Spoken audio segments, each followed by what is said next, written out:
Regulation 41 duties of competent person, जो हम आप लोग को 8-12 मिनट का एक वीडियो ऑफिशियल और कॉम्पिटेंट पर्सन के डेफिनेशन पे भेजे, तो उसका तो वैल्यू तब होगा कि हम इसकी ड्यूटीज क्या है कॉम्पिटेंट पर्सन की वो समझ ले।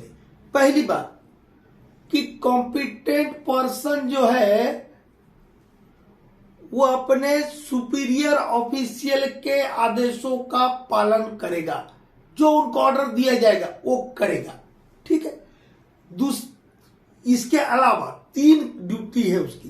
पहली ड्यूटी कि वो अपना काम करने के लिए किसी और को डिप्यूट नहीं कर देगा, और यदि ऐसा करना है तो सुपीरियर ऑफिशियल से उसको परमिशन लेना होगा, ठीक। अपसेट नहीं कर देगा, यह है कि ठीक है आपका आज नहीं जाना है मन कर लिए, नहीं।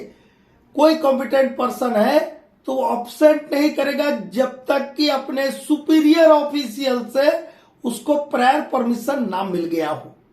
तीसरा, जो काम कॉम्पिटेंट पर्सन का है वो काम छोड़ करके कोई दूसरा काम नहीं करेगा जब तक कि सुपीरियर ऑफिसर, उसका जो सुपीरियर ऑफिसर है उसने उसे ऐसा करने के लिए ना कहा गया हो।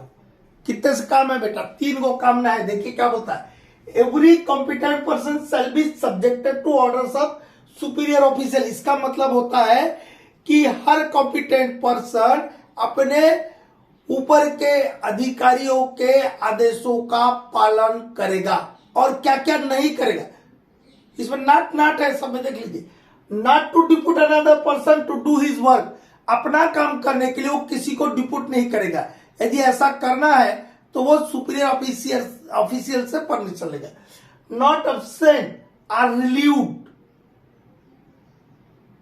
या अपने काम को नहीं छोड़ेगा या अब्सेंट नहीं करेगा जब तक कि प्रायर परमिशन नहीं लिया है अपने सुपीरियर ऑफिशियल से। Not absent without obtaining prior permission, जो बड़ा बड़ा रेगुलेशन उसको छोटा करने की कोशिश किया। Not to perform any other duty than his own, than his own मतलब उसकी जो ड्यूटी है उसको छोड़ के कोई दूसरी ड्यूटी नहीं करेगा। ना क्या बोल रहा, not to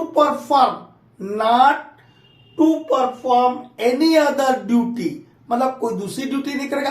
then his own, ऐसे लिखा देखिए वहां, देन हिज ओन, जो उसका अपना ड्यूटी उसको छोड़ करके दूसरी ड्यूटी नहीं करेगा।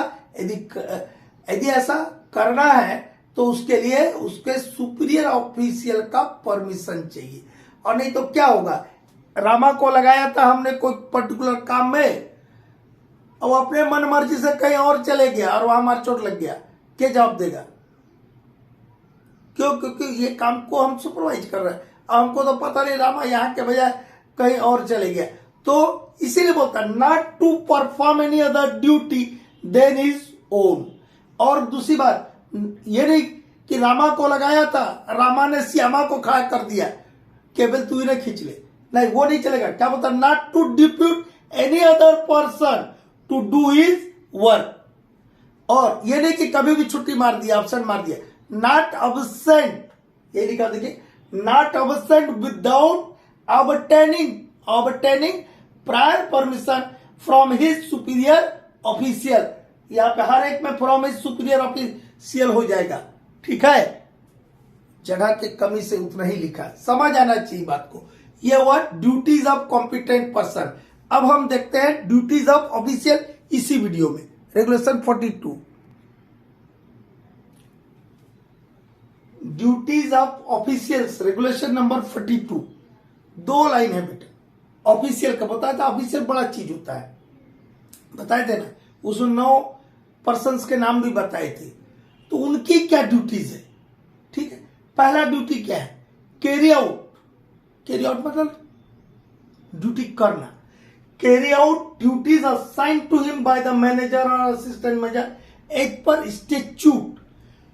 जो भी मैनेजर या असिस्टेंट मैनेजर ने कानून के मुताबिक, कानून में जो लिखा माइंडसेट और उसके अधीन बनाए गए रूल्स और रेगुलेशंस में जो ड्यूटी दी गई है उनके तहत दिए गए ड्यूटीज को करना।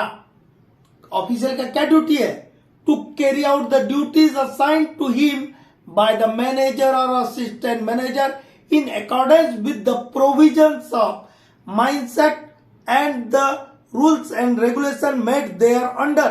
उसी चीज को हम एज पर स्टेच्यूट लिखा है। एज पर स्टेच्यूट मतलब कानून, वो जो हम इतना बात बोले in accordance with the provisions of, ऐसा बोले ना, in accordance with the provisions of mines act and the rules और रेगुलेशन मेड देयर अंडर, उसी को इतना में लिख दिया एज पर स्टेच्यूट मतलब कानून के मुताबिक जो ड्यूटीज दी हुई है, असिस्टेंट मैनेजर का ड्यूटी है, वेंटिलेशन अफसर का ड्यूटी है, सेफ्टी अफसर का ड्यूटी है, वो जो कानून के मुताबिक सिर्फ रेगुलेशन में नहीं और भी जहां जहां पे स्टेच्यूट में दिया हुआ है, माइंस एक्ट में, माइंस रूल्स में, कोल माइंस रेगुलेशन में, वो सारी ड्यूटी जो कि मैनेजर या असिस्टेंट मैनेजर ने आपको करने के लिए कहा गया है उसको आप कीजिएगा। ये बोला करेगा वो, carry out duties assign to him by the manager और assistant manager as per statute. दूसरा क्या करेगा, मैं मान लो ऑफिशियल हूं, तो मेरी ड्यूटी है कि मेरे अंडर में जो काम कर रहा आदमी वो कानून को, उसकी ड्यूटी को समझे और समझ के वो अपने ड्यूटी को सही तरीके से करे। ये ऑफिशियल की ड्यूटी में आता है कि उसके नीचे काम करने वाले व्यक्ति अपनी ड्यूटी को समझ रहा है और ड्यूटी को समझने के बाद वो अच्छे से उस ड्यूटी को कर रहा है। ये भी देखना, ये इंश्योर करना, मैं यदि ऑफिशियल हूं तो ये मेरी ड्यूटी है। क्या बोल रहा है, सी दैट, ये देखेगा, see that persons working under him, persons working under him understand and carry out their duties properly. ठीक है, क्या क्या दो काम करेगा, दो ठो तो काम है यार। पहला काम क्या बोला कि कौन सी ड्यूटी करेगा, जो मैनेजर असिस्टेंट मैनेजर ने कानून के अनुसार उनको दिया गया है वो ड्यूटी करेगा। उसके अधीन जो काम करे आदमी वो कानून को, उनके ड्यूटी को समझे और ड्यूटी को सही तरीके से करे, ये भी देखेगा। यही ड्यूटी है किसकी, ड्यूटीज ऑफ ऑफिशियल्स की। ठीक है।